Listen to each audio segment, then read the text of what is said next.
Podemos nos sentar. Declaro aberta essa sessão jurisdicional ordinária do Supremo Tribunal Federal e passo a Ministro palavra Dias Toffoli, presidente do para a leitura da STF. ata da sessão anterior. Ata da 7ª sessão extraordinária do plenário do Supremo Tribunal Federal, realizada em 12 de março de 2020. Presidência do senhor ministro Dias Toffoli. Presentes à sessão, os senhores ministros Marco Aurélio, Gilmar Mendes, Ricardo Lewandowski. Assessora-chefe do plenário, Carmen Lilian Oliveira de Souza, está em pé à direita do ministro Dias Toffoli. Ausente por motivo de licença médica, o senhor ministro Celso de Mello. Procurador-Geral da República, doutor Antônio Augusto Brandão de Aras, e vice-procurador-geral da República, doutor Humberto Jaques de Medeiros. Abriu-se a sessão às 14h34, sendo lida e aprovada a ata da sessão anterior. Pergunto se há alguma observação a ser feita. Não havendo, declaro a ata aprovada. Senhoras e senhores ministros, ao iniciar essa sessão jurisdicional ordinária do Supremo Tribunal Federal e após as deliberações ocorridas no período anterior em sessão administrativa, eu gostaria de pedir a atenção de Vossas Excelências a uma manifestação que eu penso que o momento impõe a ser feita a respeito do Poder Judiciário brasileiro e a pandemia do Covid-19, conhecido mais como coronavírus. O Brasil e o mundo passam por um momento extremamente delicado. Desde o último dia 11 de março, quando a Organização Mundial da Saúde declarou que o novo coronavírus, tecnicamente chamado Covid-19, é uma pandemia global.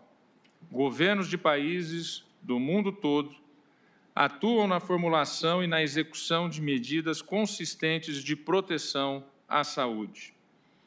A reação dos poderes públicos no Brasil não tem sido diferente. O Ministério da Saúde e os governos estaduais não têm poupado esforços na adoção de providências de prevenção da doença. A situação não é simples. No entanto, precisamos mais do que nunca ter serenidade para que possamos formular e adotar as medidas necessárias à proteção da saúde da população e aos efeitos colaterais que haverá, por exemplo, na economia e na vida de todos. Os poderes públicos devem ser resolutivos e firmes na adoção de medidas de cautela e preservação da saúde da sociedade. Os órgãos judiciais, por seu turno, precisam adotar providências efetivas de proteção da saúde de seus ministros, magistrados, magistradas, juízas, juízes, servidoras, servidores, colaboradores, tais como o trabalho remoto, medida amplamente adotada pelos órgãos judiciais do país. No entanto, o sistema de justiça brasileiro não pode parar e não parará. O sistema de justiça brasileiro não parará. O Poder Judiciário, juntamente com os poderes executivo e legislativo, com o sistema de justiça, as funções essenciais da justiça, Ministério Público, Defensoria Pública, Advocacia Pública e Advocacia Privada, todas as instituições precisam estar a postos para atender às demandas que surgirão nesse delicado período. O Poder Judiciário é um poder de Estado, uma instituição essencial ao funcionamento regular do Estado Democrático de Direito. É o maior garantidor da paz social e da efetividade dos direitos fundamentais das pessoas. Nesse momento delicado de fragilidade humana, o Judiciário deve, mais do que nunca, estar em funcionamento. Mais do que nunca estaremos em funcionamento para oferecer o amparo institucional necessário a toda a sociedade brasileira. Assim como os médicos e enfermeiros e todos aqueles que atuam em hospitais, nós também, aqueles que trabalham nos hospitais, do faxineiro do hospital ao médico, ao diretor clínico do hospital, todos eles operam na fronteira da proteção da vida e da saúde. Nós, integrantes do Poder Judiciário, e aqui o Supremo Tribunal Federal, os ministros de tribunais superiores, os magistrados, servidores e colaboradores também atuam em uma fronteira, qual seja a fronteira da garantia dos direitos fundamentais, dos direitos mais básicos da pessoa humana. Portanto, o sistema judicial não e jamais será paralisado. Aliás, nem no Estado Novo foi paralisado. Nós não podemos e não deixaremos ao desamparo milhões de brasileiros que precisam da atuação do Judiciário. Os poderes Judiciário, Legislativo e Executivo têm mantido diálogo constante, atuando na formulação de medidas de prevenção e de defesa da saúde neste momento crítico. Nesse sentido, no último dia 16, segunda-feira, estivemos reunidos, eu, vice-presidente Luiz Fux e os demais ministros dessa casa que se fizeram presentes, com o ministro da Saúde, Luiz Henrique Mandetta, com o presidente da Câmara dos Deputados, Rodrigo Maia, com o presidente do Senado da República, Davi Alcolumbre, com o Procurador-Geral da República, Augusto Aras, o Advogado-Geral da União, André Luiz Mendonça, e os ministros presidentes dos tribunais superiores para tratar das respostas institucionais nesse momento dramático. Na data de ontem, também estivemos reunidos no Conselho Nacional de Justiça com o Procurador-Geral da República, o presidente do Tribunal de Contas da União, o Advogado-Geral da União, o ministro-chefe da Controladoria-Geral da União e o Defensor Público-Geral da União, para alinhar a apresentação de projeto de lei emergencial para dispor sobre a criação de um Comitê Nacional dos Órgãos de Justiça e de Controle, com o objetivo de promover a interlocução institucional no âmbito federal para prevenir ou terminar litígios, inclusive os judiciais, relativos ao enfrentamento da emergência de saúde pública decorrente do coronavírus, Covid-19. Estamos todos em ação e trabalhando com firmeza para que o país possa cruzar esse delicado momento com a maior tranquilidade possível e com a máxima proteção da saúde da população. O Poder Judiciário e o Supremo Tribunal Federal permanecerão apostos, cumprindo sua máxima missão de promover a paz social e a efetividade dos direitos e garantias fundamentais do cidadão. Era esse o registro que eu gostaria de fazer nesse momento tão difícil da nação brasileira. Ministro Dias Toffoli conversa com a assessora-chefe à sua direita. À esquerda da mesa, em formato da letra U invertida, estão os ministros Edson Fachin, Rosa Weber, Carmen Lúcia. À direita, os ministros Alexandre de Moraes, Luiz Roberto Barroso, Luiz Fux. Atrás deles, as poltronas do plenário encontram-se em sua maioria vazias. Ocupam apenas alguns lugares assessores e advogados.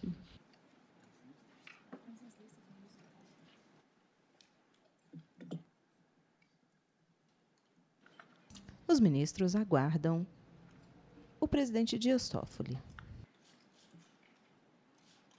Ele recebe alguns papéis de assessor. Senta-se também o ministro Marco Aurélio. Ausentes, o ministro Ricardo Lewandowski, à direita, e o ministro Celso de Mello, à esquerda.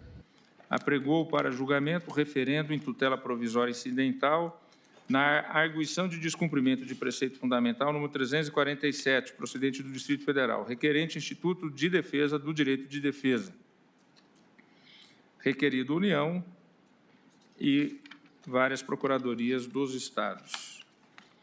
Encontra-se inscrito pelo requerido Distrito Federal, o Dr. Marcelo Proença, procurador do Distrito Federal. Não sei se o Dr. Humberto Jacques também fará uso da palavra, fará também uso da palavra o vice-procurador-geral da República.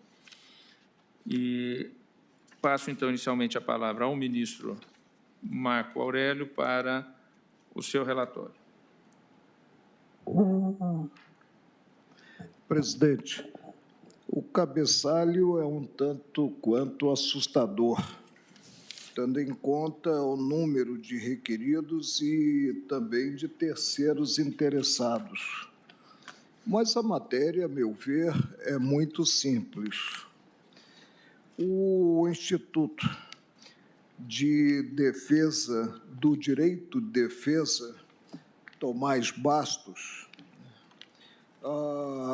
pleiteou no processo alusivo à arguição de preceito fundamental 347 do Distrito Federal, fossem implementadas certas providências no âmbito do Supremo, preconizando, junto aos juízos de execução, a análise que deve ser feita costumeiramente, considerada a Lei de Execuções Penais, a análise da situação jurídica, eu penso que o Conselho Nacional de Justiça, inclusive, andou atuando nesse campo, a análise da situação jurídica dos custodiados.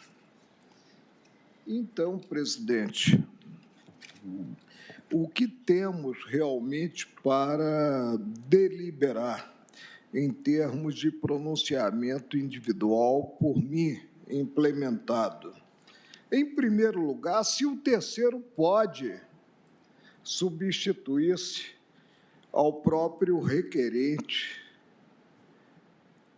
na ação, ou seja, se o terceiro pode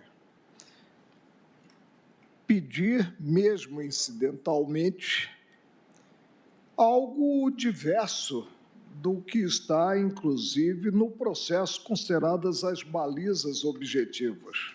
Quem fala é o ministro Marco Aurélio, sentado à direita da mesa, em formato da letra U invertida. Sob pena de desconhecer-se os pronunciamentos até aqui do próprio colegiado, do próprio Supremo. Mas, em passo seguinte, inspirei-me no rol apontado pelo Instituto para conclamar, simplesmente conclamar. Não determinei a soltura de quem quer que seja.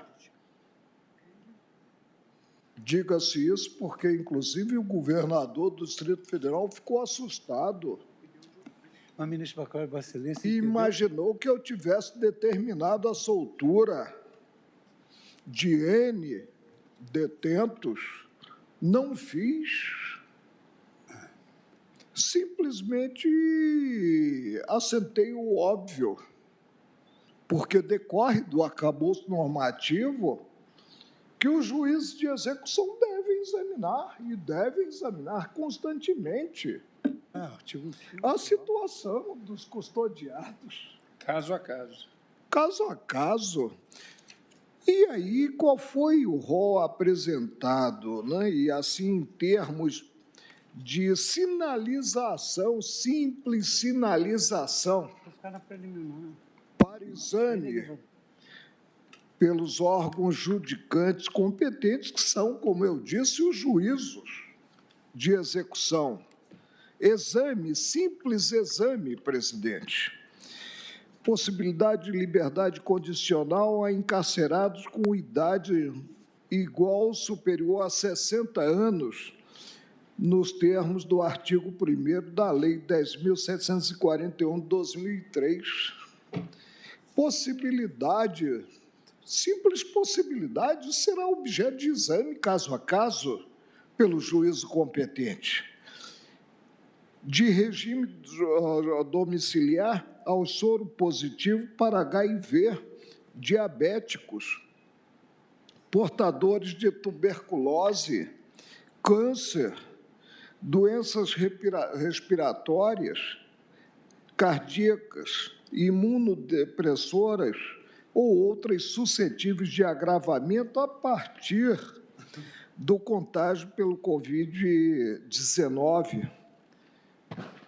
Possibilidade de regime domiciliar gestantes e lactantes na forma da Lei 13.257, de 8 de março de 2016, Estatuto da Primeira Infância, de regime domiciliar a preso por crimes cometidos sem violência ou grave ameaça, substituição da prisão provisória por medida alternativa em razão de delitos praticados sem violência ou grave ameaça, medidas alternativas à presa em flagrante ante o cometimento de crimes sem violência ou grave ameaça, progressão de pena a quem, atendido o critério temporal, aguarda exame criminológico, progressão antecipada de pena a submetidos ao regime semiaberto. Então, presidente, eu não vejo por que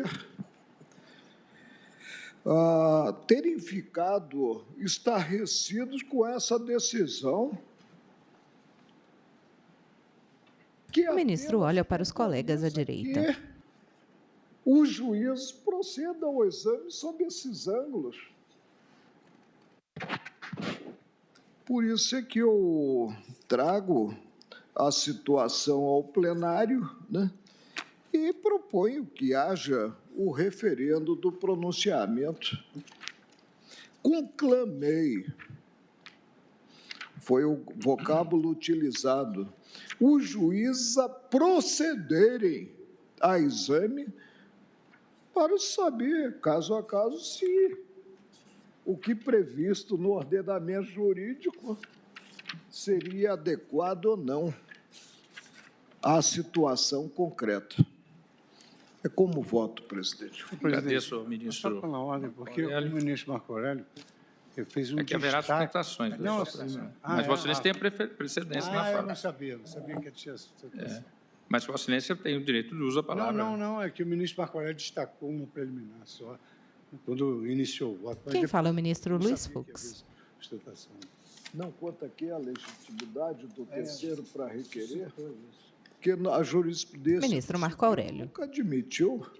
Terceiro não é parte, presidente. É como se diz comumente o amigo da corte. Eu não sei se é amigo ou inimigo, porque às vezes acabam os terceiros nos dando mais trabalho. Às vezes tentam recorrer, mas... então, agora, não, imagina, mas Vossa Excelência pode fazer uso da palavra a qualquer momento. É só para ordenar o momento da votação após as sustentações.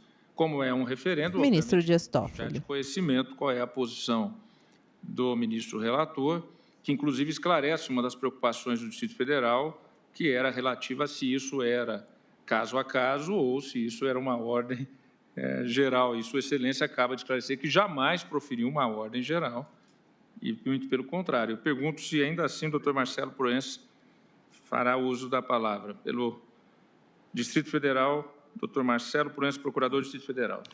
Eminente senhor presidente, se Vossa Excelência me autorizasse, o eminente relator me autorizasse, eu gostaria de trazer algumas informações práticas e informações fáticas ao conhecimento do tribunal. Está no tempo de Vossa Excelência. Está bem, muito obrigado. Eminente senhor presidente, eminente representante do Ministério Público Federal, eminentes ministras, eminentes ministros, eu ouvi atentamente, assim como li atentamente a douta decisão proferida pelo eminente relator, e está muito claro para a Procuradoria-Geral do Distrito Federal e para o Distrito Fala Federal da tribuna o procurador.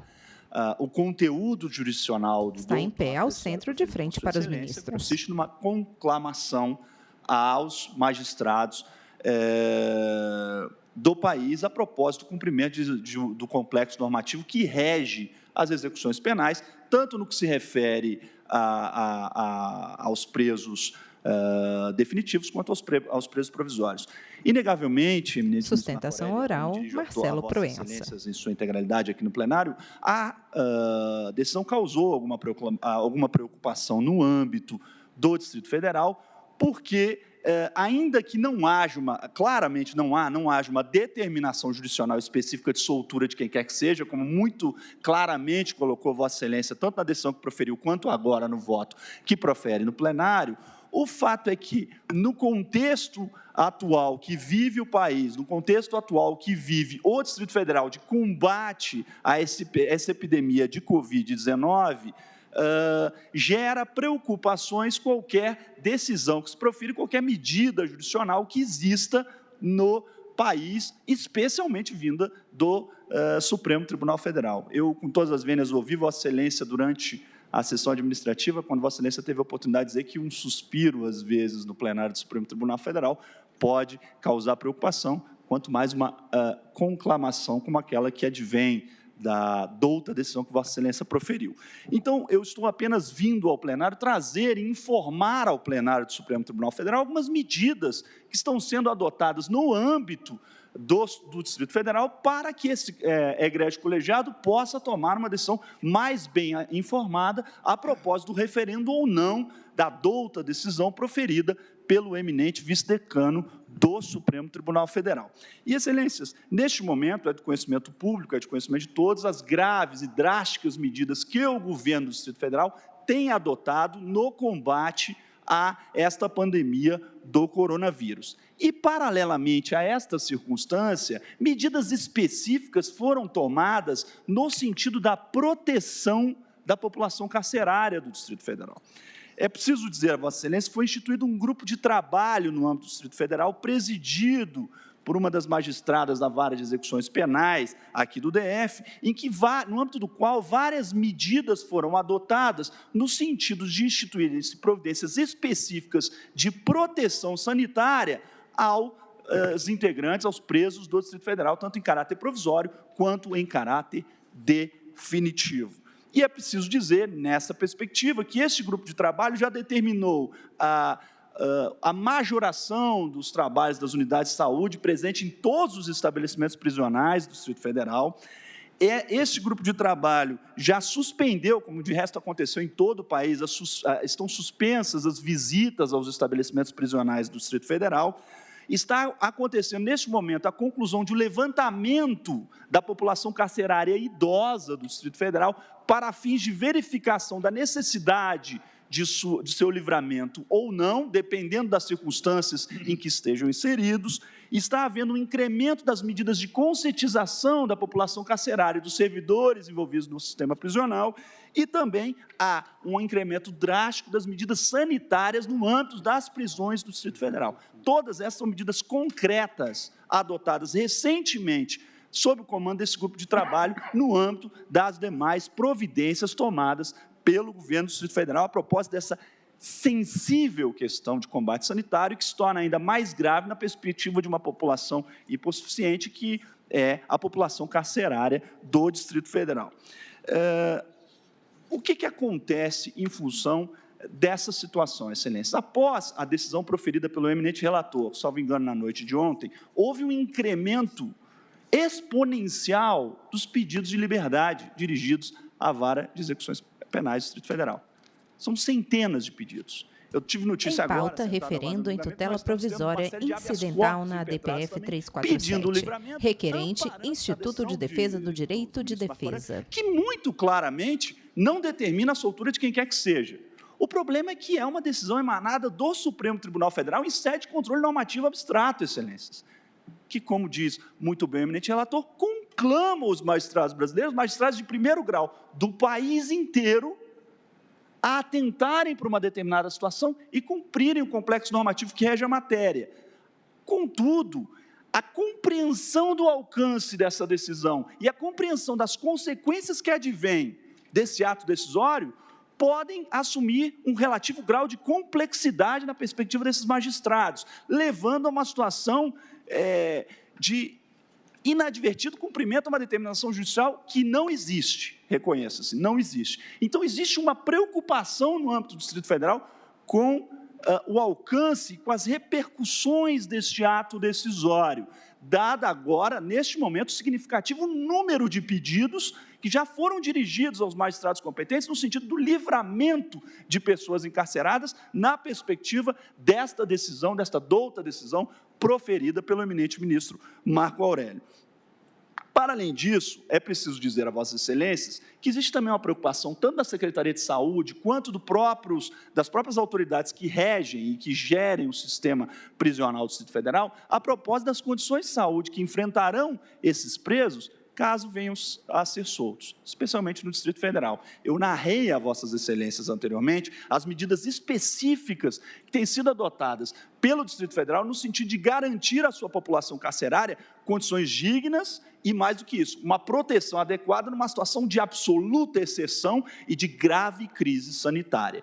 Não se sabe exatamente que condições estas mesmas pessoas terão ao saírem do sistema prisional, caso os magistrados do Distrito Federal e os magistrados do país inteiro atendam à conclamação que advém da decisão proferida pelo eminente ministro Marco Aurélio. Então, esta é uma outra preocupação que o Distrito Federal possui nesse momento. Nós compreendemos, a Procuradoria-Geral do Distrito Federal orientou o governador nesse sentido, nós compreendemos que não há uma determinação judicial específica nesse sentido, mas nos preocupam as repercussões que podem advir dessa decisão que é submetida ao referendo desse egrégio colegiado. São essas as questões que efetivamente têm que ser trazidas ao conhecimento de Vossas Excelências, para que Vossas Excelências, como disse anteriormente, tomem a mais bem informada decisão, a decisão de posse de todas as informações necessárias. No âmbito do Distrito Federal, nesse momento, já se chega a centenas de pedidos de soltura com amparo na decisão proferida, salvo engano, na noite de ontem. Há uma preocupação com as condições sanitárias que essas pessoas eventualmente encontrarão. E há uma preocupação também com a possível forma como esses magistrados, no país inteiro, aplicarão o ato decisório proferido pelo eminente ministro Marco Aurélio. Então, a postulação que o Distrito Federal faz a Vossas Excelências é que essa conclamação, que assume indiscutível relevância e necessidade, e fique adstrita ou limite-se à determinação, ou a recomendação de que sejam adotadas medidas sanitárias específicas no âmbito das prisões brasileiras, no sentido de se fazer o combate a essa grave crise sanitária que existe. Essas medidas já têm sido adotadas Sustentação oral feita por Marcelo Proença. Que sejam incrementadas e sejam espalhadas pelo país inteiro. Em discussão, ministros julgam pedido de medida cautelar para a preservação da vida e da saúde da população carcerária em razão da expansão das infecções por Covid-19. Este é o ponto que se aventa. Sabemos, eu peço desculpas por estar repetindo isso, sabemos que não há uma determinação específica, não há uma ordem jurisdicional emanada do Supremo Tribunal Federal nesse momento, mas causa preocupação ao governo do Distrito Federal as repercussões que podem advir para o Distrito Federal e demais entes federados a propósito de eventual pronunciamento do Supremo Tribunal Federal neste sentido. Vive-se um momento de grave crise sanitária, vive-se um momento em que todos os esforços do Distrito Federal e do país são dirigidos ao combate de uma crise de saúde e tudo que não se quer é eventualmente ter que se lidar com uma problemática em torno do sistema prisional do Distrito Federal. Então, feitas essas considerações, o que o Distrito Federal propugna, trazendo essas informações ao conhecimento de Vossas Excelências, é que seja dado referendo parcial à decisão do eminente ministro Marco Aurélio, para que a recomendação ou a conclamação emanada do Supremo Tribunal Federal, emanada do plenário do Supremo Tribunal Federal,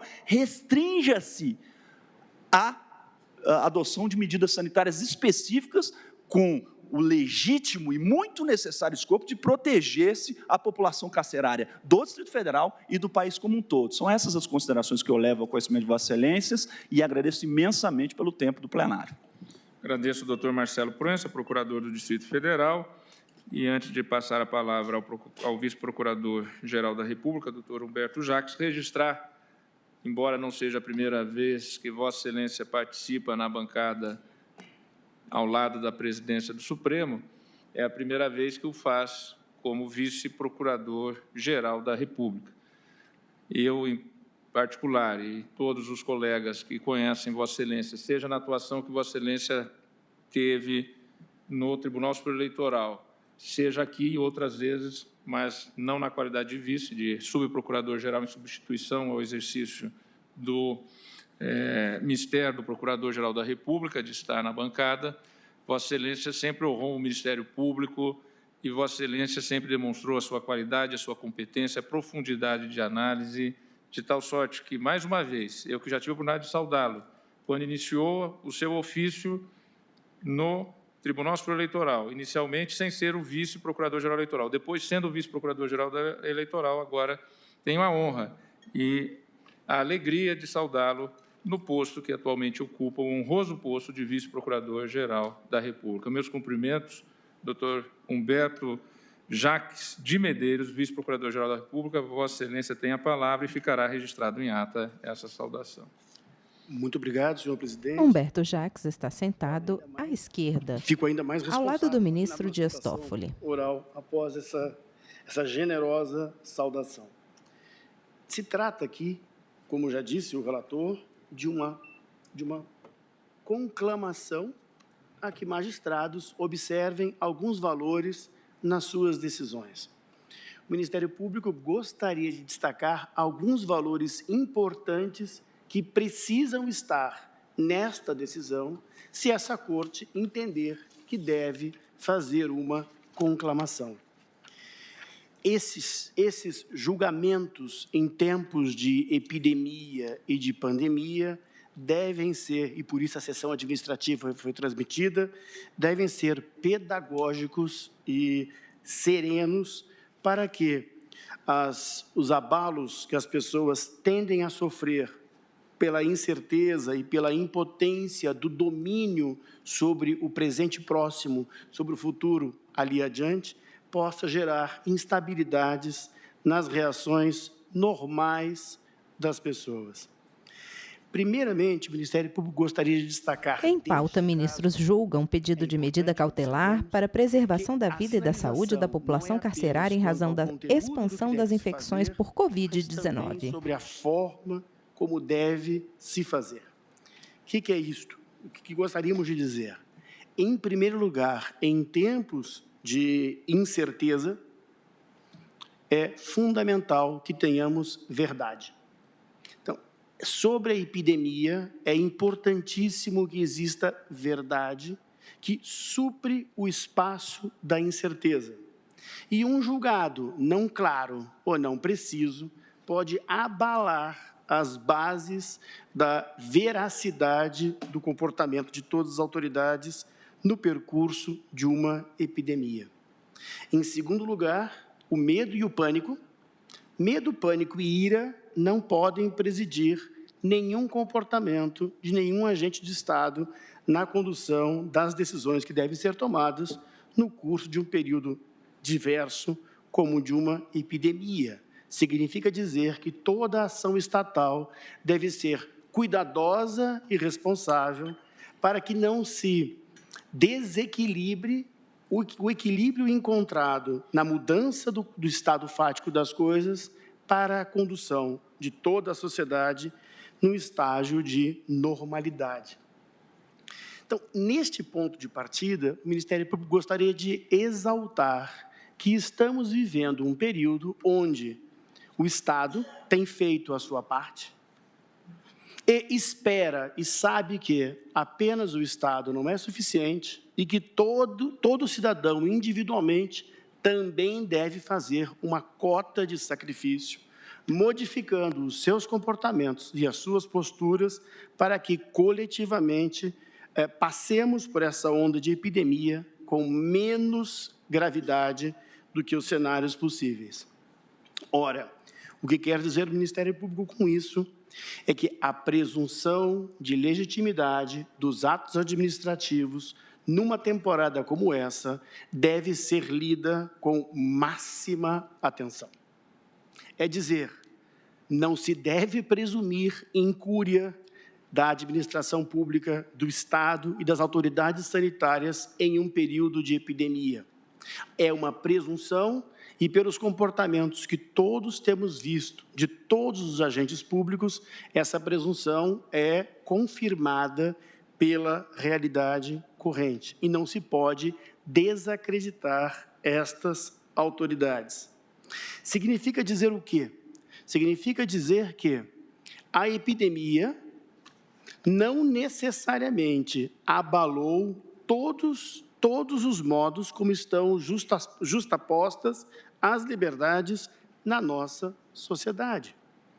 Se o esse tribunal já entendeu que o estado de coisas nas penitenciárias está longe, não chegou à meta da Constituição, não significa dizer que a irrupção desta pandemia justifica ou determina automaticamente qualquer mudança de comportamento das autoridades ou do judiciário na questão penitenciária.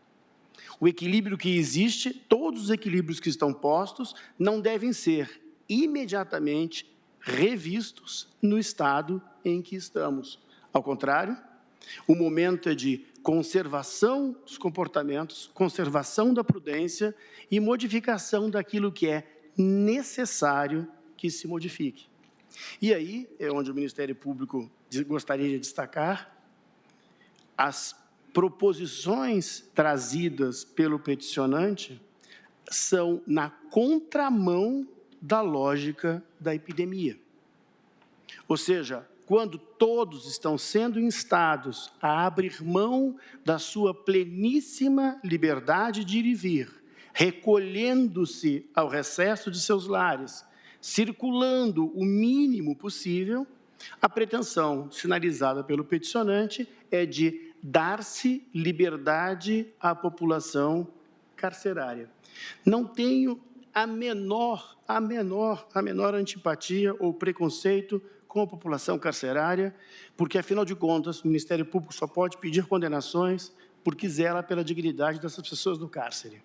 Mas não é razoável, quando todos estão sendo instados a reduzirem a sua circulação, que disso decorra a libertação da população nos cárceres.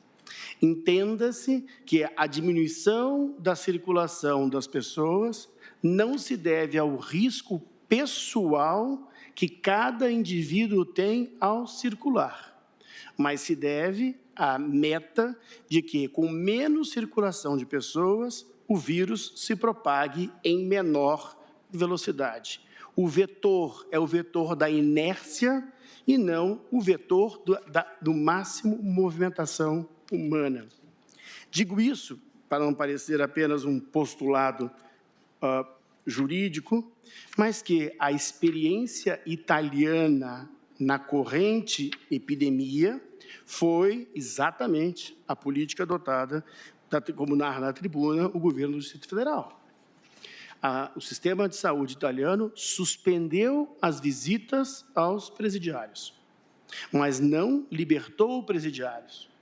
E como esta população estava reclusa, e porque reclusa, com mais controle sanitário, ontem eram 31.506 casos na população italiana, e ontem aconteceu o primeiro caso de Covid na população carcerária italiana, o que demonstra na aprendizagem por outros sistemas de saúde que o confinamento, que não foi o sistema de saúde que fez, foi o sistema de justiça que determinou, não é contraproducente no que diz respeito à saúde dos presidiários. Sustentação oral feita pelo vice-procurador-geral da República, Humberto Jacques de Medeiros. Entendemos que o momento da epidemia é um momento importante para aclamar... Ministros julgam pedido de medida cautelar para a preservação da vida e da saúde da população carcerária em razão da expansão das infecções por Covid-19. É o momento para dizer que os atos da administração pública em matéria sanitária possuem presunção de legitimidade, devem gozar dessa presunção e que qualquer intervenção judiciária que possa atentar contra medidas de saúde pública não devem ser tomadas sem o diálogo com as autoridades sanitárias. É isso que o Ministério Público gostaria de acrescentar a este julgado. Se entendermos de fazermos uma conclamação, essa conclamação deve conter também: escute-se a sabedoria e a técnica das autoridades sanitárias, porque a proteção para a população, de um modo geral, e para a população carcerária, não necessariamente, em tempos de epidemia, é uma solução intuitiva. Há soluções racionais e as bases em que estão restritas liberdades antes da epidemia não necessariamente devem ser revistas durante uma epidemia. A ocorrência deste vírus, a circulação desse vírus, exige de todos uma parcela de sacrifício, mas não exige do Estado nem da sociedade de uma subversão do estado de coisas como estava correndo a vida em normalidade. Então, essa ideia de serenidade na proposição que o Ministério Público entende já está suficientemente vazada pelo Conselho Nacional de Justiça em sua regulação. E, segundo ponto, temos, assim como temos excelência no sistema de saúde, temos excelência no sistema de justiça. E não foi uma epidemia, não é uma epidemia que nos faça desacreditar a qualidade e a capacidade de cada juiz, de cada promotor, de cada advogado, em cada caso concreto, de medir ali a justa medida na realização da realização dos direitos fundamentais de uma pessoa que esteja presa em um período de epidemia. Então, é isso que o Ministério Público gostaria de exaltar à Corte, que afirmemos categoricamente os valores e os direitos da população carcerária, como também a presunção de legitimidade dos atos administrativos sanitários, o valor da oitiva desses atores e a preservação do equilíbrio das relações jurídicas, como se estabeleceram antes da vinda da epidemia. Era isso que eu queria compartilhar com a Corte. Muito obrigado, senhor presidente. Agradeço ao vice-procurador-geral da República, doutor Humberto Jacques. Pergunto ao ministro relator se gostaria de fazer novamente uso da palavra. Penso que Vossa Excelência já adentrou ao voto, na medida que é referendo. Sim, presidente. Preconizei o referendo da decisão proferida. Ministro Marco Aurélio. A qual entendi que o terceiro não teria atribuição de requerer a medida incidental e simplesmente conclamei os juízes de execução a observarem o arcabouço normativo. Foi tão somente isso. Perfeito, acho que está bem esclarecido. Eu fiz chegar à bancada, a Vossas Excelências, recomendação número 62, de 17 de março de 2020, por mim editada, e hoje, pela manhã, referendada pelo colegiado do Conselho Nacional de Justiça. Aliás, presidente, nós temos aí uma harmonia entre Ministro Marco Aurélio. A providência no campo administrativo adotada pelo Conselho Nacional de Justiça e o que consignei como deve ser observada a lei quanto aos detentos em geral. Eu não vou fazer a leitura, é longa, Vossas Excelências receberam o material. É evidente que aqui, no que diz respeito ao julgamento da DPF, estamos na seara jurisdicional. A diferenciação é essa, a recomendação é administrativa, é caso a caso. Para cada caso, o juiz vai demandar a petição, vai demandar a análise do juiz. Penso que aqui no judicional é a mesma coisa. Presidente, é que o ato do CNJ não fica sob o referendo do colegiado maior do Supremo. Sim, ele foi referendado pelo colegiado do Conselho Nacional de Justiça na sessão hoje pela manhã. Exato. Só gostaria de fazer esse registro, e Vossa Excelência já havia feito também no início do seu voto antes das sustentações. Como vota o ministro Alexandre de Moraes? Presidente, eu também, de forma rápida, queria fazer duas colocações. A primeira, do ponto de vista formal. Já foi destacado pelo eminente ministro Marco Aurélio que, pelo que eu pude depreender, que ele não aceitou a legitimidade do ministro Alexandre de Moraes, à direita na ponta da mesa, em formato da letra U invertida. Estou totalmente de acordo com Sua Excelência. Houve aqui, por parte do amicus curiae, um pedido, um requerimento que, a meu ver, não só não tem legitimidade, porque associação, instituto... que Ministros fez, julgam pedido de não tem medida cautelar legitimidade para preservação da vida e da saúde da população obviamente, carcerária em não pode, razão da expansão das pleitear uma infecções medida por cautelar em ação Covid-19. direta. Quem não pode pleitear a principal, não pode pleitear também a cautelar. Então, aqui já, de cara, nesse aspecto, concordo com Sua Excelência no tocante à ilegitimidade do amicus curiae. Agora, o segundo ponto ainda formal, em que pese a preocupação do eminente ministro Marco Aurélio, que é a preocupação de todos aqui no plenário, me parece que houve, de ofício, a ampliação do pedido nessa ADPF, na ADPF 347. Sabemos todos que a causa de pedir no controle concentrado, no controle abstrato, a causa de pedir é aberta, mas o pedido é específico. For a inicial, e na petição inicial, aqui a petição inicial é de um partido político, na petição inicial do PSOL, Partido Socialismo e Liberdade, enumera quais os pedidos cautelares, de A a H. E depois de enumerar os pedidos de forma sucessiva, porém taxativa, limitando a atuação do órgão julgador, depois faz o pedido principal. E o pedido principal são dois pedidos principais. Esses pedidos cautelares, todos eles, foram detalhadamente analisados pelo Supremo Tribunal Federal, sessão do dia 9 de setembro de 2015. Alguns foram acolhidos, a partir daqui a questão, inclusive, da audiência de custódia, depois da liberação, do descontingenciamento do fundo penitenciário. Outros não foram atendidos, mas o plenário do Supremo Tribunal Federal analisou detalhadamente todos os pedidos cautelares propostos pelo autor, pelo partido autor da arguição de descumprimento de preceito fundamental, restando o julgamento de mérito.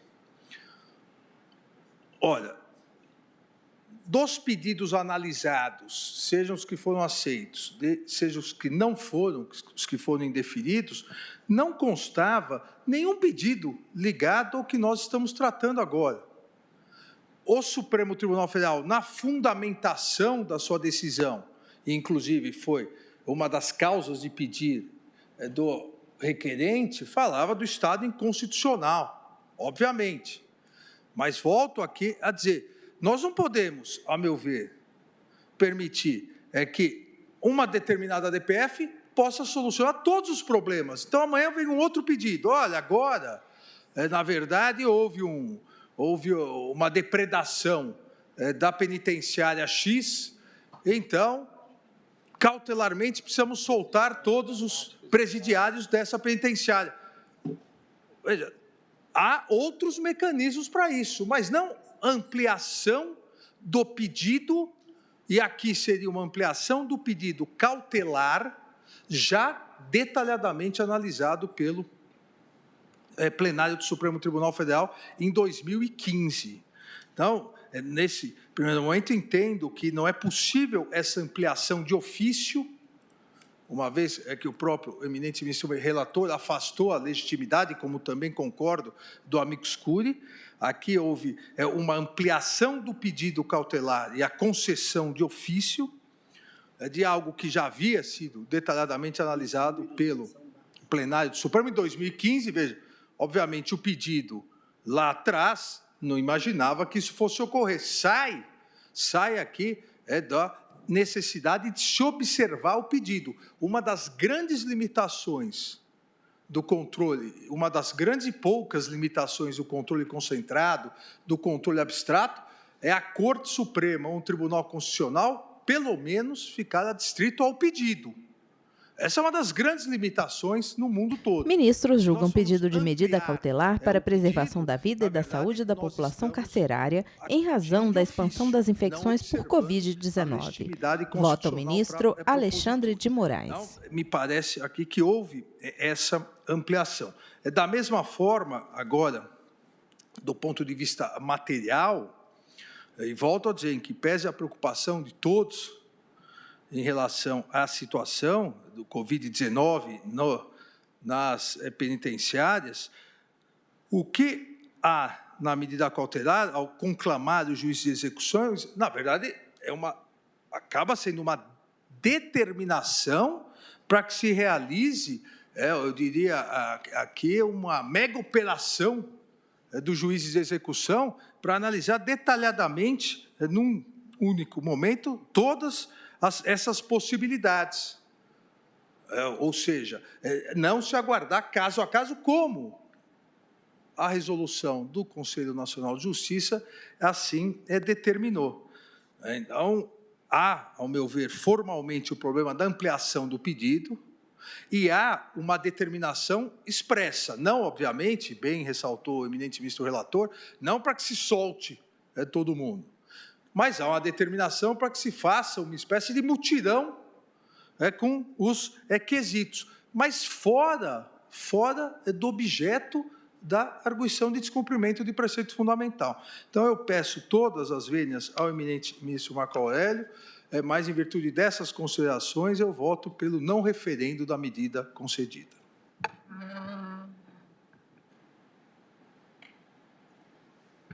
Eu só gostaria de trazer a reflexão dos Ministro Dias colegas, Toffoli.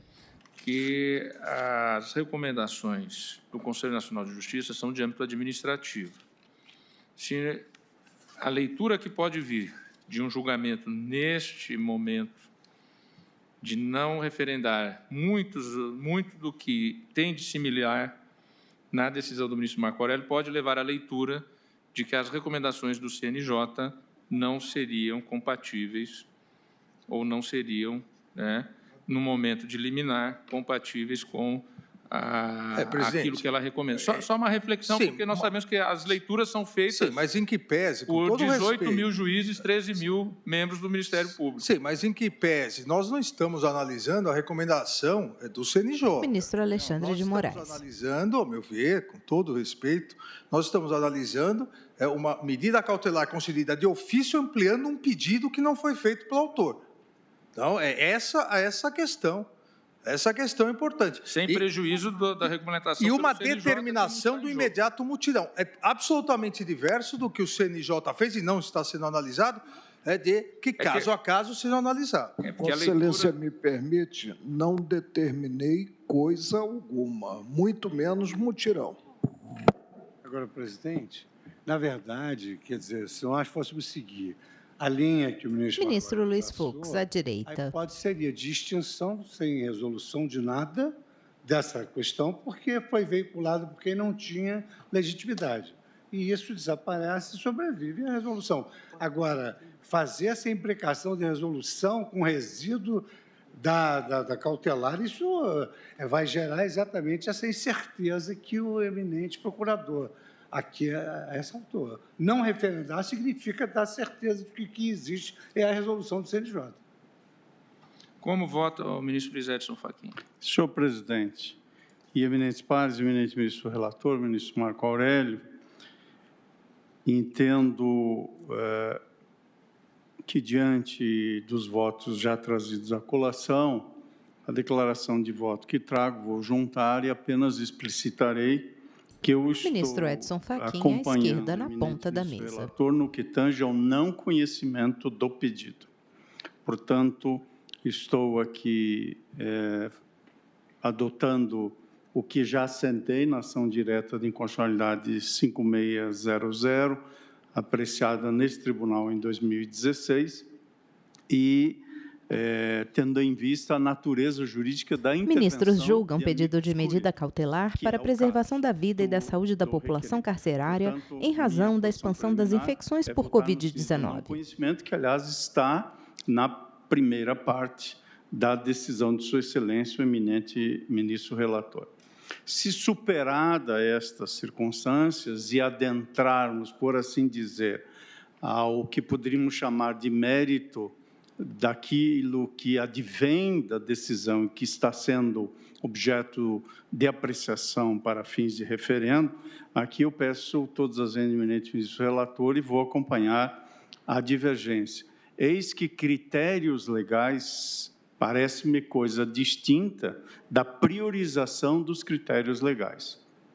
E, neste caso concreto, também compreendo que não está em questão a resolução do CNJ, ao contrário, merece ser saudada a deliberação tomada pelo Conselho Nacional de Justiça sobre o presidente de Vossa Excelência, ministro Dias Toffoli, porque vem em boa hora no sentido da disciplina que ali consta, levando em conta o direito fundamental da população carcerária e, ao mesmo tempo, as questões atinentes às condições sanitárias. E também vejo, senhor presidente, que recentemente o Ministério da Justiça e o Ministério da Saúde editaram a portaria interministerial número 7, de 18 de março de 2020, na qual prevêem uma série de medidas de enfrentamento da emergência de saúde pública no âmbito prisional.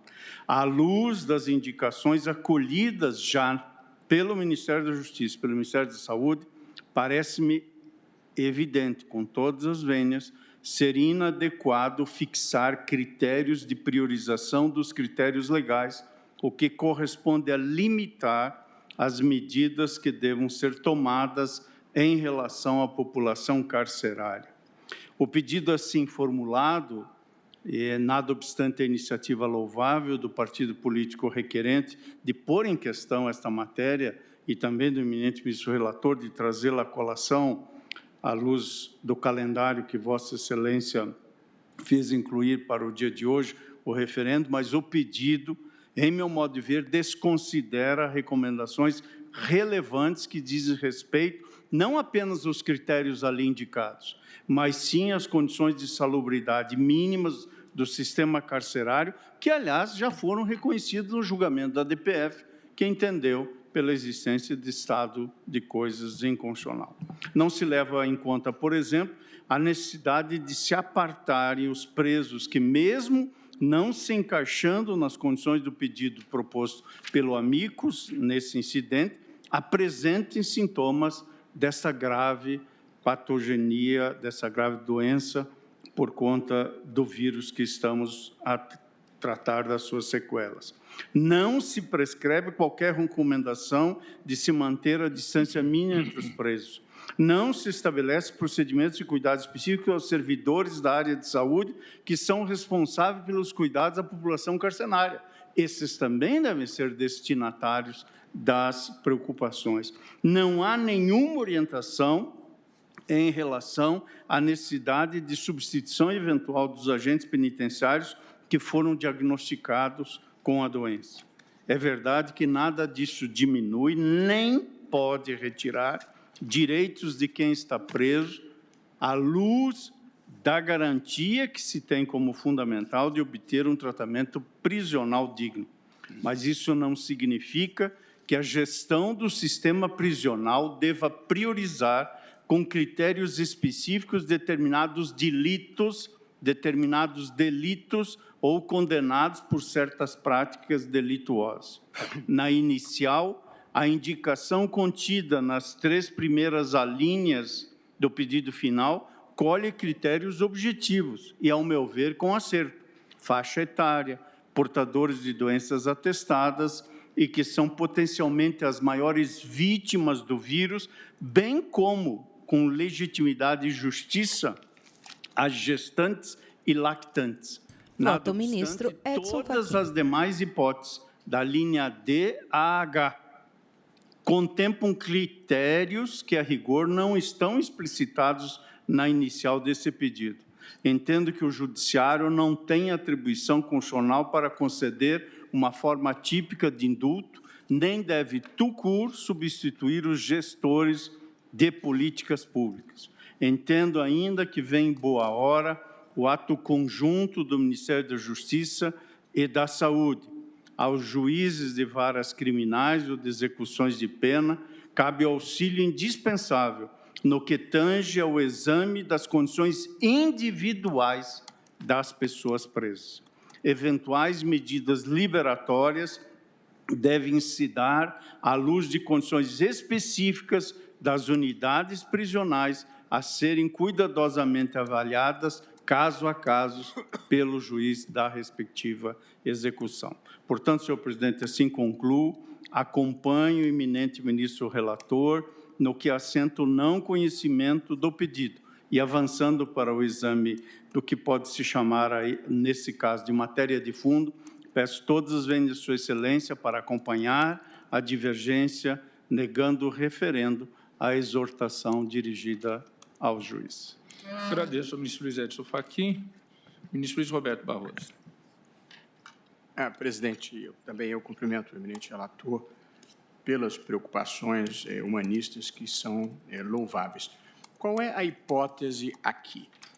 O Instituto de Defesa do Direito de Defesa, Márcio Tomás Bastos, que é amicus curiae na ação de descumprimento de preceito fundamental acerca do sistema penitenciário, na qual este tribunal, de fato, reconheceu a existência de um quadro geral de inconstitucionalidade sistêmica, o Instituto pede ao relator, na qualidade de amicus curiae, que determine aos juízos competentes que, com presteza, analisem de ofício a possibilidade de deferir livramento condicional a um grupo de presos, regime domiciliar a outro conjunto de presos, substituições das prisões provisórias por medidas alternativas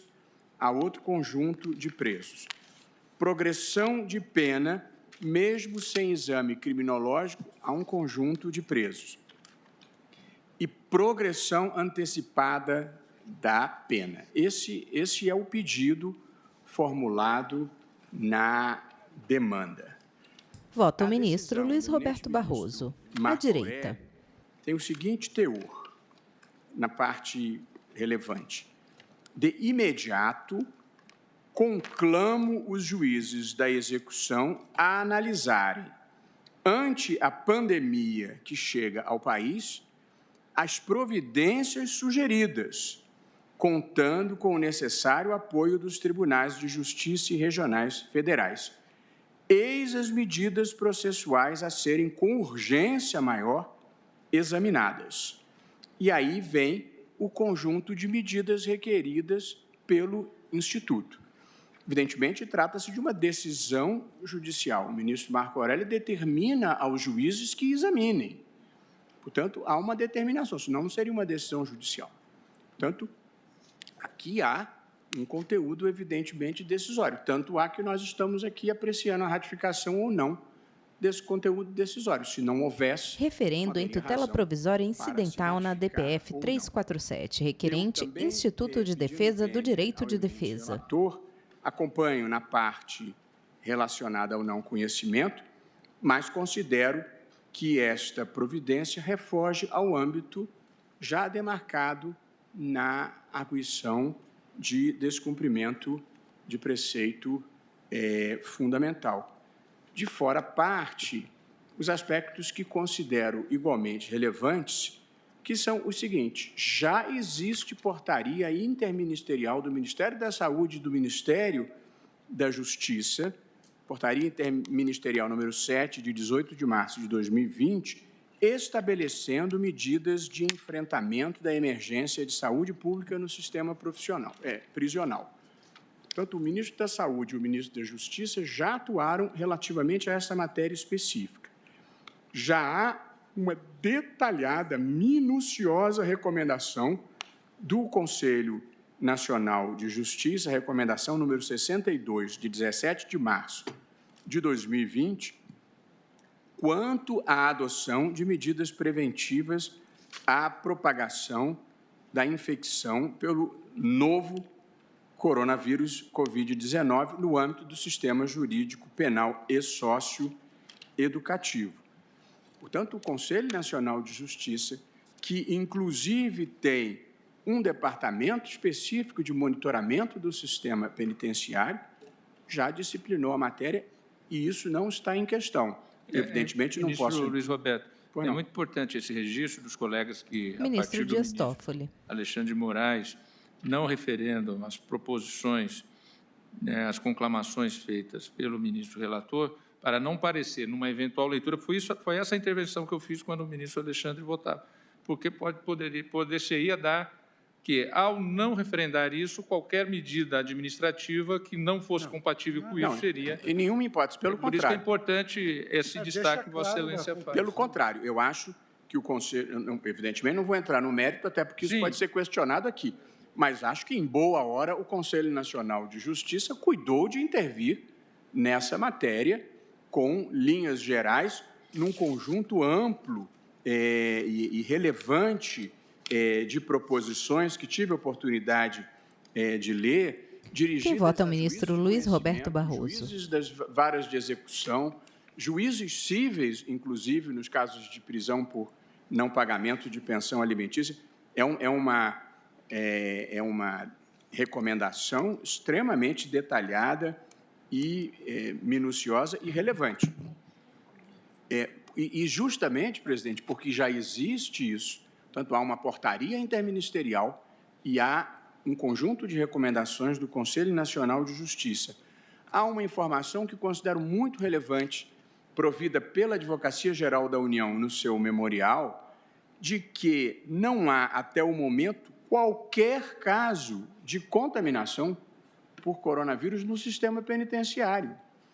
Portanto... Isso acaba de ser informado, o Globo informa aqui em Bangu, já há 2 Intervém o ministro Gilmar Mendes. Pena, ainda que seja assim, no momento em que há uma escalada da doença... Ministros julgam pedido de medida cautelar para a preservação da vida e da saúde da população carcerária em razão da expansão das infecções por Covid-19. Quem vota é o ministro Luiz Roberto Barroso. Tribunal Superior Eleitoral, e é sempre um prazer estar com Vossa Excelência. Na Itália, da mesma forma, só depois que a contaminação já tinha chegado aos milhares é que se detectou um caso no âmbito do sistema penitenciário. Porque a verdade, presidente, é que, para bem e para mal, a contaminação no Brasil ainda está no topo da cadeia alimentar. Nós estamos falando ainda, e felizmente, ou, enfim, seja como for, de gente que se socorre da rede privada. Nós estamos falando de gente que vai para a rede DOR, nós estamos falando de gente que vai para o Einstein. E o grande esforço que se faz é impedir a disseminação por pessoas que vão precisar usar o Sistema Único de Saúde.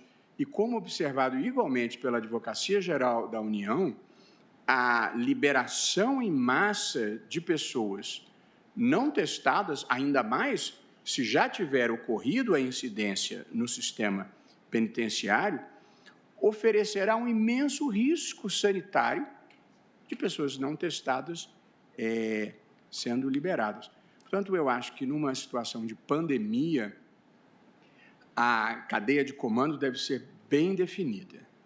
Eu me lembro sempre de ter lido uma vez que um mau general é melhor do que 2 bons.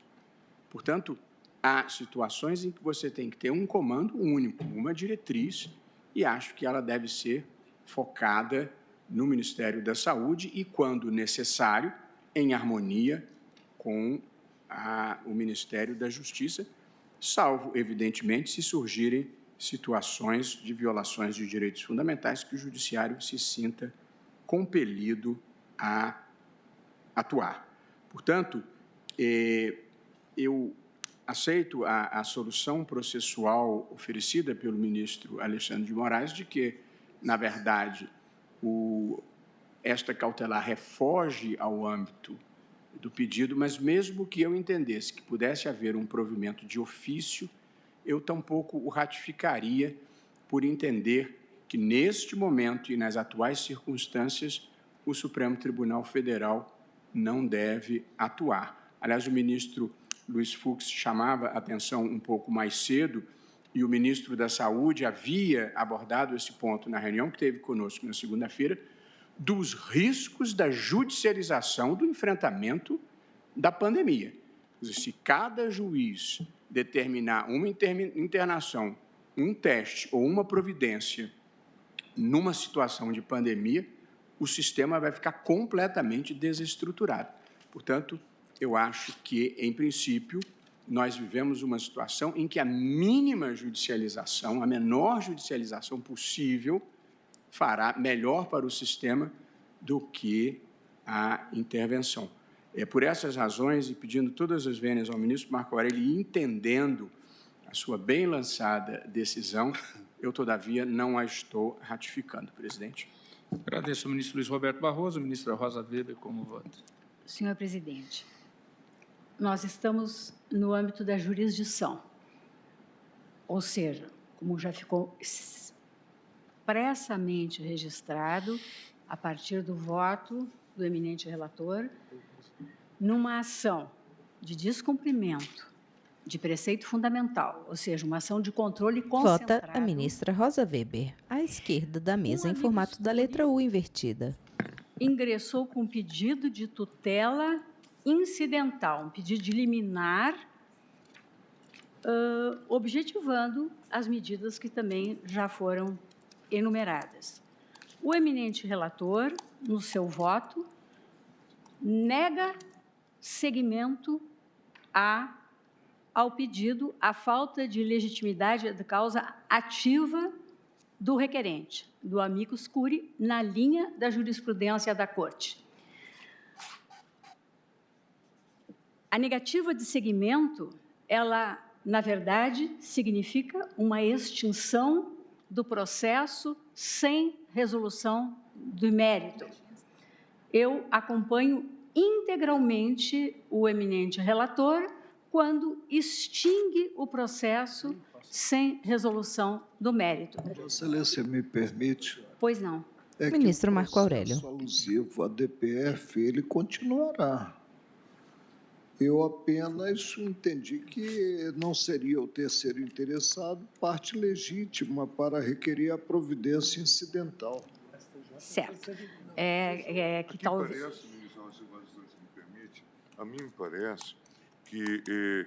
Ministro Gilmar Mendes. A DPF foi pedida, foram pedidas providências cautelares. O eminente relator, e depois isso foi referendado no plenário, concedeu algumas medidas e outras não. E no tocante, ministro Gilmar Mendes, no tocante a algumas, eu fiquei até vencido. Sim. Ministro Marco Aurélio. Sei que realmente se passasse certas instruções aos juízes. A minha pergunta... E assentamos o estado de coisas inconstitucional. A minha pergunta mantida ainda a DPF, nós estamos num processo ministro de Gilmar jurisdição Mendes. Constitucional, se, eventualmente, essas medidas cautelares não poderiam ser modificadas. O relator, inclusive, foi muito cauteloso, como foi mostrado, inclusive, na sustentação da advocacia do Distrito Federal, buscando também uma fórmula de uma decisão intermediária, né? Trabalhando na linha de uma recomendação, de um apelo. É claro que, também, como já foi dito, isto acaba sendo interpretado, muitas vezes, com caráter mandamental. Mas a questão que se coloca, e é uma questão da teoria mesmo da jurisdição do processo constitucional, é se nós não podemos ser estritos como somos um processo subjetivo. Se amanhã, e neste caso, inclusive, nós fizemos uma abordagem em que essa questão se colocou de maneira abrangente. Foi pela primeira vez que nós enfrentamos a questão do estado de coisa inconstitucional e fizemos calibragem dos pedidos. Mantida a liminar, muito provavelmente poderia haver, no curso do processo, ainda em estágio de liminar, nós poderíamos fazer adaptação para mais ou para menos, inclusive para eventual revogação. Nesse sentido, eu não valoraria muito a questão da legitimidade ou ilegitimidade, porque aqui nós começamos a misturar institutos de processo subjetivo e de processo objetivo. Nós estamos em série Referendo em de tutela provisória incidental na DPF 347, requerente Instituto de Defesa do Direito de Defesa. A Suprema Corte Americana determinou que houvesse a redução do número de presos num determinado estado, dizendo, exatamente tendo como pano de fundo a questão de saúde, discutindo inicialmente até num processo de caráter subjetivo. Portanto, é preciso que nós tenhamos esta visão. Podemos até dizer, como já foi dito, que, de fato, e eu até tinha trazido voto nesse sentido, de, eventualmente, referendar a orientação trazida pelo eminente relator com base na decisão do CNJ, como aqui já foi até também preconizado. Mas a mim me parece que este formalismo, e eu não estou preocupado apenas com este caso, mas com outros que nós tenhamos, em que concedemos liminar muitas vezes em sede de omissão inconstitucional, por exemplo. Como fizemos no caso do direito de greve, ou na ADO sobre a questão da Lei Candir. Quer dizer, podemos ter decisões que precisam ser, eventualmente, adaptadas. Já tivemos casos, como aconteceu na Lei Candir, que a decisão de mérito acabou sendo modificada. Por quê? Porque não se cumpriu a decisão do Supremo no tempo preconizado ali de 3 anos. Foi o caso do FPE, em que o ministro Lewandowski depois concedeu uma cautelar. Se nós formos olhar pela estrita planilha do processo civil, obviamente que vamos dizer, mas isto é algo extravagante. Não, é preciso olhar com os olhos de que nós estamos diante de um procedimento de jurisdição constitucional. Ministro Gilmar, me permitam só uma parte. Eu acho que Vossa Excelência tem razão, quer dizer, que das peculiaridades do controle concentrado, a ministra Rosa me concede a parte. Eu concedo a parte, não tem a menor dúvida. Mas, na verdade, aqui a situação é muito anômala, mercê de oportunista. É uma situação em que quem não é parte aproveita-se de um momento grave da situação brasileira e formula um pedido com um amicus curiae completamente fora do objeto pedido. Eu até admito que nós possamos proferir sentenças aditivas, demolitórias, podemos conceder alho, porém menos, enfim, mas travando o litígio entre as pessoas corretas. Agora, surge um pedido completamente intempestivo, fora exatamente da matéria objeto do litígio, formulado por um amicus curiae que é amigo da corte. Mas não é fora do objeto do litígio. O objeto do litígio é muito amplo. Perdão, ministro Gilmar. A cautelar pedida enumera Intervém o ministro Alexandre de Moraes. E foi feito antes, ou seja, é o que o ministro Fux falou, é um pedido oportunista, amanhã surge outro, e nós vamos permitir, em que pese a causa de pedido ser aberta, nós vamos permitir que em cada DPF, que em cada ação direta, possamos ir incluindo de ofício o que bem entendermos, ou seja, não haverá limitação, mas é extremamente perigoso isso. Não, exatamente esse é o ponto de divergência. A mim me parece que o próprio pedido Ministros julgam pedido de medida cautelar para a preservação da vida e da saúde da população carcerária em razão da expansão das infecções por Covid-19. Nas condições sanitárias e, por isso, elencava-se uma série de pedidos, né? Tanto no mérito quanto na cautelar. De modo que me parece que há esse enquadramento. Quem fala é o ministro Gilmar Mendes. Obrigado, ministra Rosa. Ministra Rosa, para o voto. Continuação do voto. Em absoluto. Acredito que sempre a participação dos colegas ajuda a uma melhor Continua o voto a ministra Rosa Weber. As ponderações de Vossa Excelência, ministro Gilmar, né, são muito adequadas, mas eu reafirmo o que estava a dizer, porque tenho seguido essa linha. Embora estejamos no exercício da jurisdição constitucional, eu tenho observado sempre, e a jurisprudência do plenário é esta, de fazer o exame da legitimidade ativa de quem apresenta uma postulação no âmbito de uma ação de controle concentrado. E aqui continuo fazendo, e o meu voto segue na mesma linha do voto do ministro Marco Aurélio, do ministro Alexandre de Moraes, do ministro Edson Fachin e do ministro Luiz Roberto Barroso.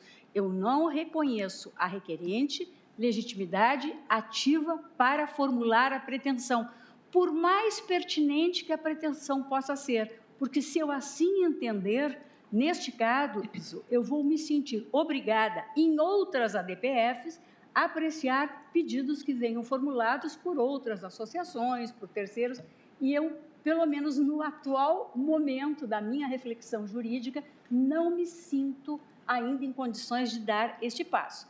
Então, partindo dessas premissas, acompanho e referendo a decisão do ministro Marco Aurélio neste ponto. Poderia cogitar, e é verdade, e nessa linha, entendo que o ministro Gilmar faz uma ponderação extremamente razoável, de que no âmbito da ADPF, o que nós declaramos foi um estado de coisa inconstitucional, determinamos que fossem feitos, inclusive, estudos pelo CNJ, no sentido da adequação e de soluções ao nosso sistema prisional. E, sem dúvida, ainda, como o ministro relator destacou, em trâmite essa ação, poderíamos, quem sabe, cogitar de outras medidas.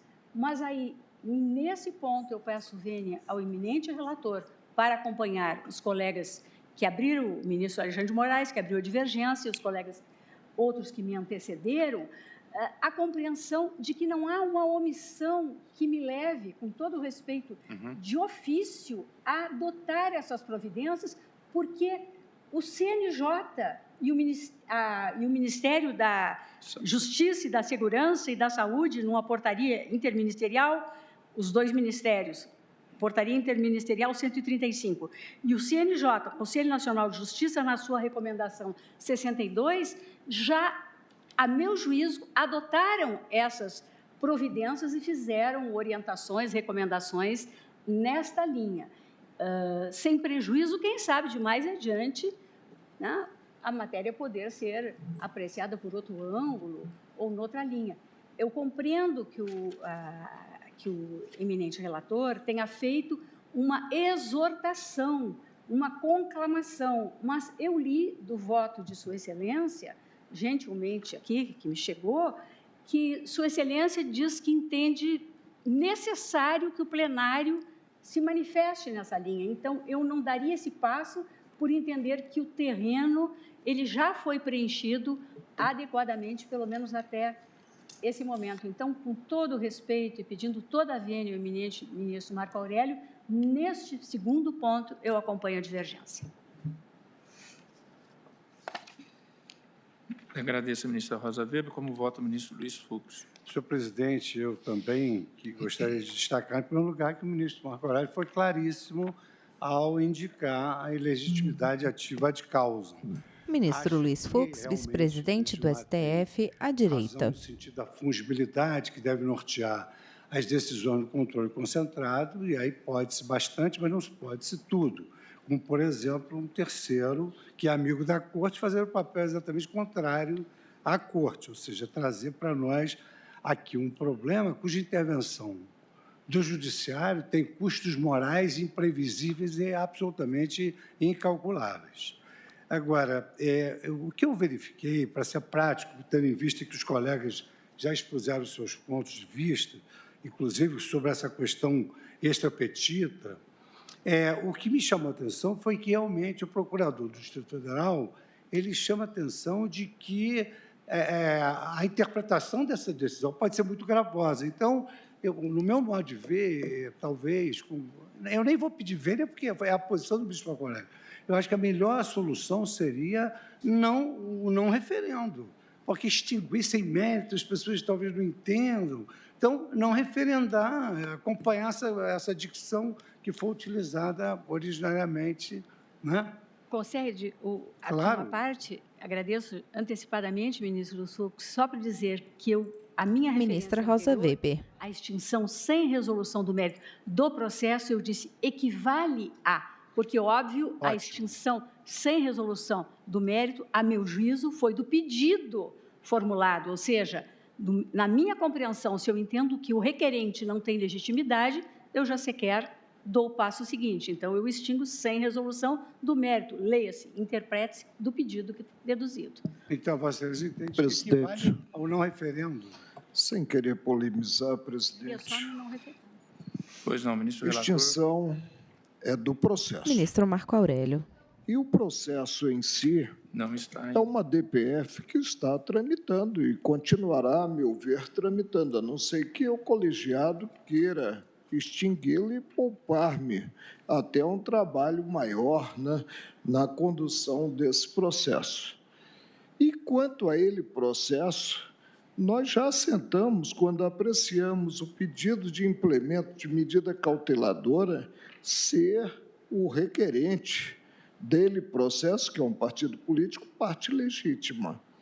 Então, reafirmo, não podemos cogitar, no referendo ou não do pronunciamento que formalizei, de extinção do processo. Então, com esse esclarecimento do ministro Marco Aurélio, eu não referendo a medida. Não conhece, como todos, do pedido e Não quanto referendo, à proposição Não de recomendação. referendam quanto à inadmissibilidade do requerente da medida incidental e não referendam quanto à matéria de fundo. Agradeço, ministro Marco Aurélio, a colaboração mais uma vez. Ministra Carmen Lúcia, como vota? Presidente, em primeiro lugar, acho que este é um tema que, ainda que não seja conhecido quanto ao mérito,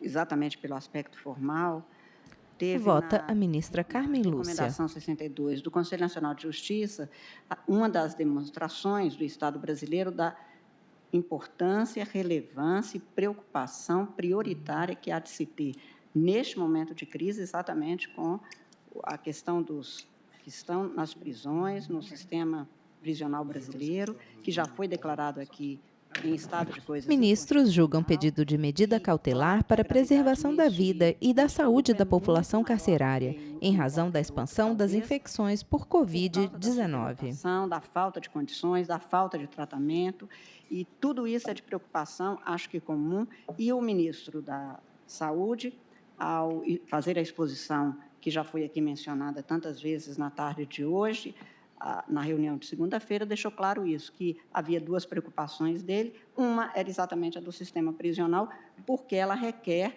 uma condição muito especial, considerando a situação de absoluto desdém, de absoluto descaso, de falta de humanidade, de não ser cuidado como humanos os que lá estão.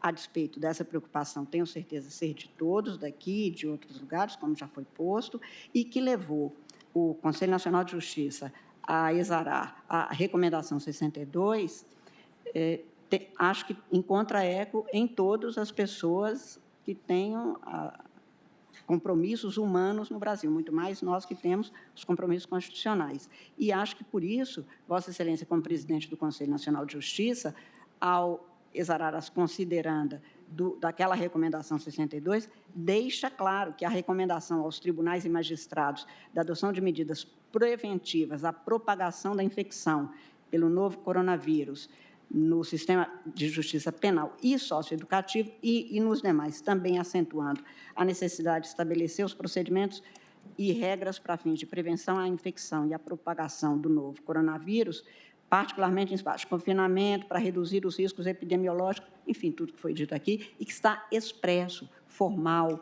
válido e eficaz no espaço próprio, que é o da recomendação do Conselho Nacional de Justiça. Estou me referindo à conduta, ao comportamento dos magistrados. E, por isso mesmo, acho que já houve até o tratamento no espaço próprio. Mas, de toda sorte, nada impediria que pudesse sobrevir a decisão judicial, que neste caso é do Supremo Tribunal Federal, e que, portanto, eventualmente poderia ser tratado na forma que foi na DPF 347. Entretanto, quem vota é a ministra Carmen Lúcia. No sentido de referendar a decisão de ofício, na parte de ofício, pela singela circunstância de que não me parece carente de tratamento, o Conselho Nacional de Justiça no espaço do Judiciário e o Ministério da Saúde com o Ministério da Justiça e Segurança Pública já trataram em portaria também do tema, eles que têm também o departamento próprio para cuidado desses temas e, principalmente, para implantação e fiscalização. Esses 2 órgãos têm essa incumbência. E, como foi dito aqui, na parte em que não se conheceu do pedido do pleito feito por um amicus curiae, me parece que esta parte da decisão do ministro Marco Aurélio põe-me de acordo, e, no mais, eu acompanho com as vênias de Sua Excelência a divergência iniciada pelo ministro Alexandre de Moraes. É o meu voto, senhor presidente. Acompanhando o ministro Alexandre na parte da divergência.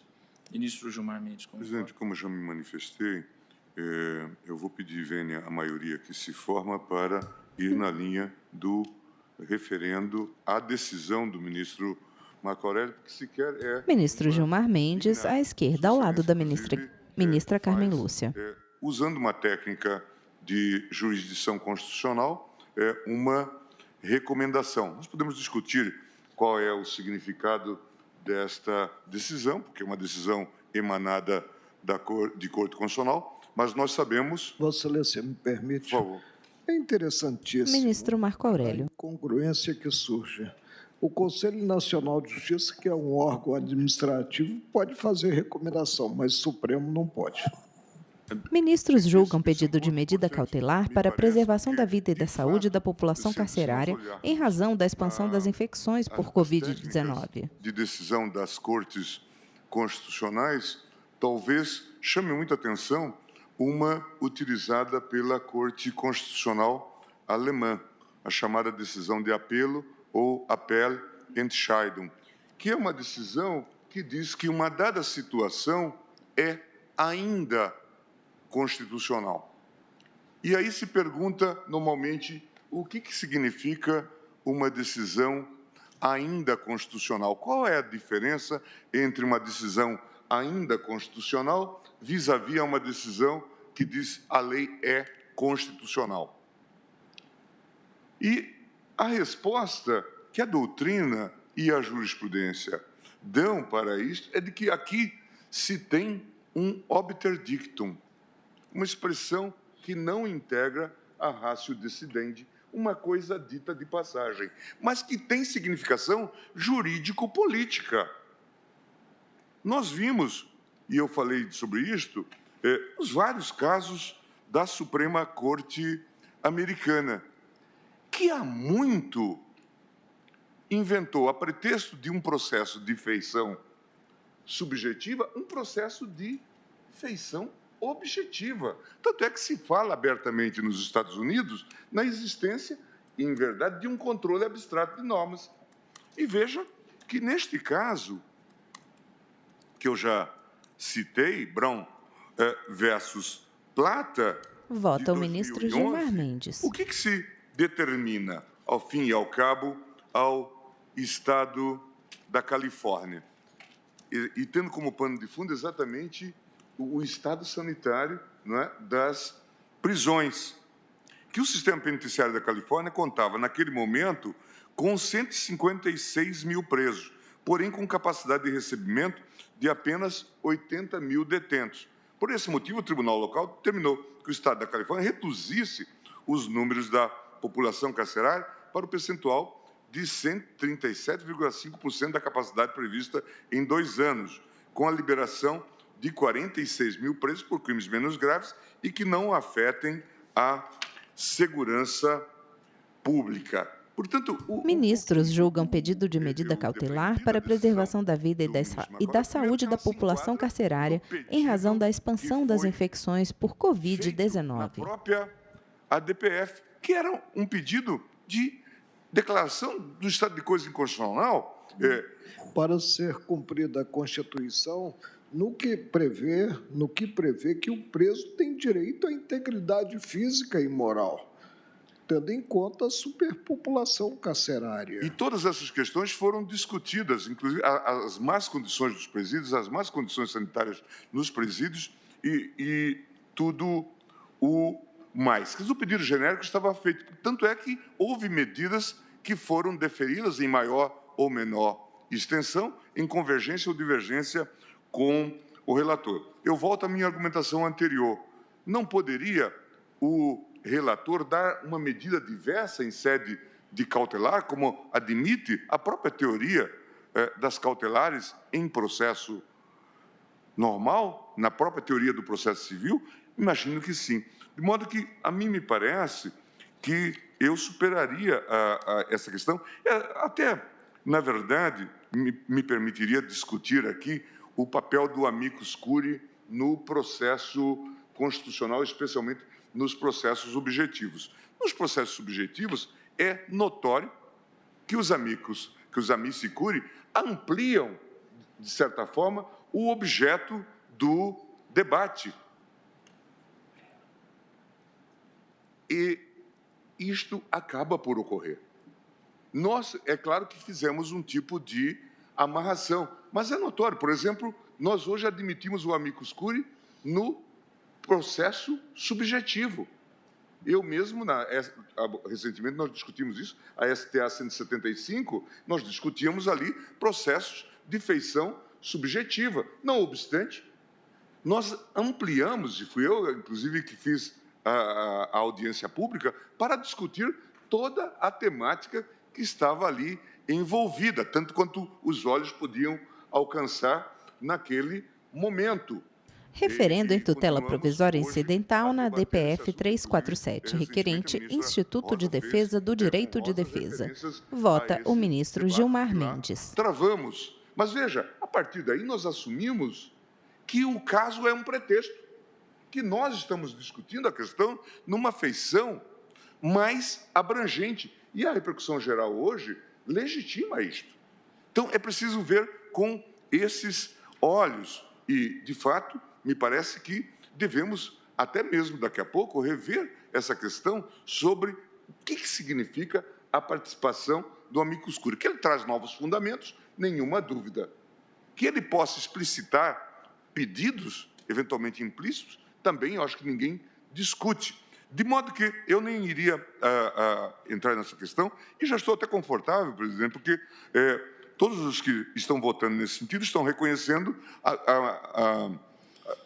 a legitimidade e a pertinência das medidas tomadas pelo CNJ, que hoje tem uma competência, como já foi reconhecido aqui pelo ministro Barroso, bastante inequívoca nesta matéria, porque lá tem o Departamento de Monitoramento do Sistema Prisional, que está previsto em lei. Lei que foi, inclusive, gestada ainda na minha gestão no CNJ e na presidência. Vota o ministro Gilmar Mendes. Do Tribunal. De modo que isso faz parte da competência do CNJ. Nós já tivemos até aqui um debate, e na época do debate sobre o estado de coisa inconstitucional, se colocou, e esta é uma questão que sempre é relevante nessas decisões com sentenças, vamos chamar assim, atípicas. Ministros julgam pedido de medida cautelar para a preservação da vida e da saúde da população carcerária em razão da expansão das infecções por Covid-19.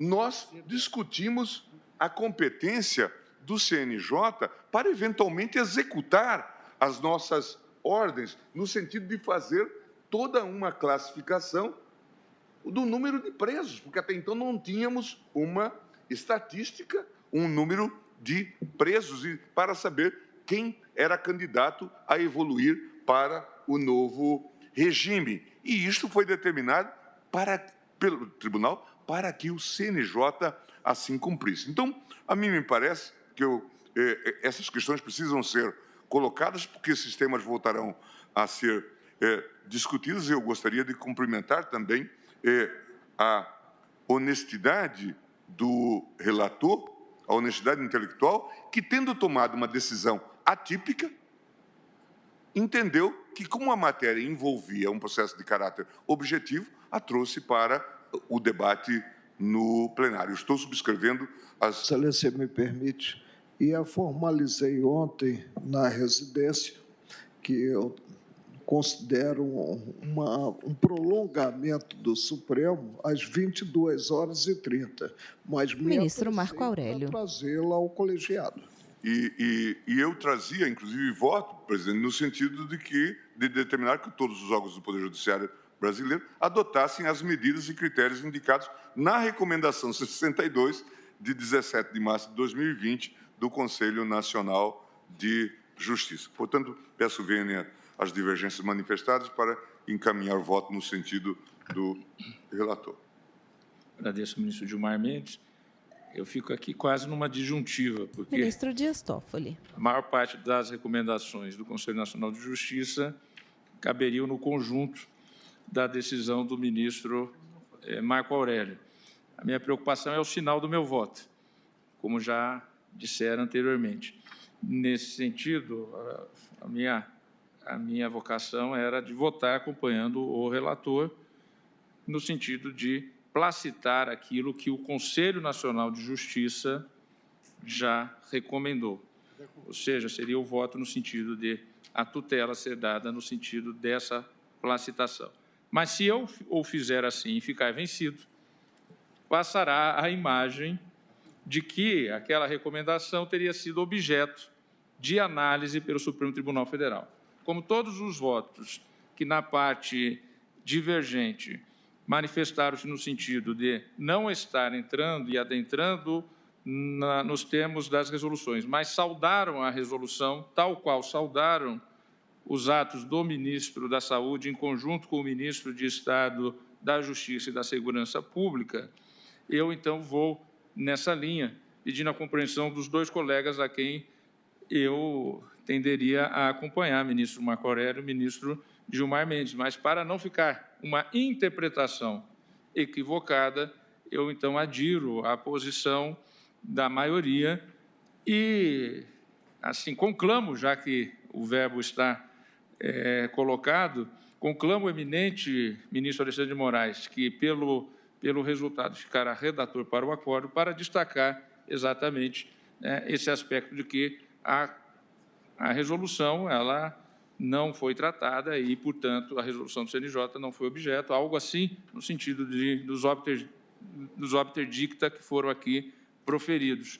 Então, eu proclamo o resultado, que, por unanimidade, por unanimidade, referendaram a medida cautelar na parte que não conhecia da legitimidade e, por maioria, negaram referendo a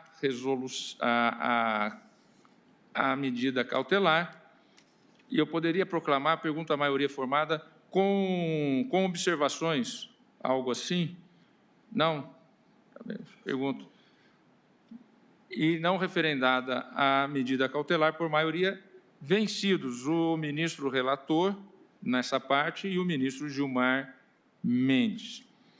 Diante do horário, ministro Marco Aurélio, o outro feito que Vossa Excelência trouxe a referendo, pelo calendário, a próxima sessão que teremos... Os colegas, pois é, só teremos sessão daqui a 15 dias. No dia 1º de abril de 2020. 1º de abril, daqui a 15 dias. E será a verdadeira sessão? Será a sessão, às 14 horas, presencial.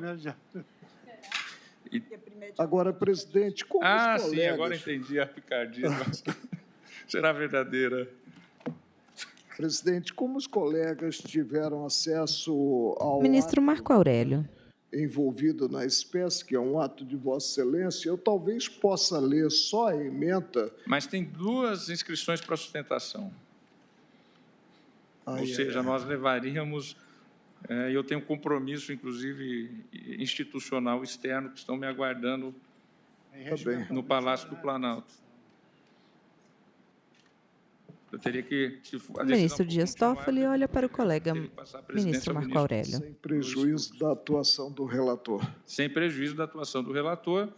E, a princípio, sem prejuízo da atuação do relator, eu colocaria...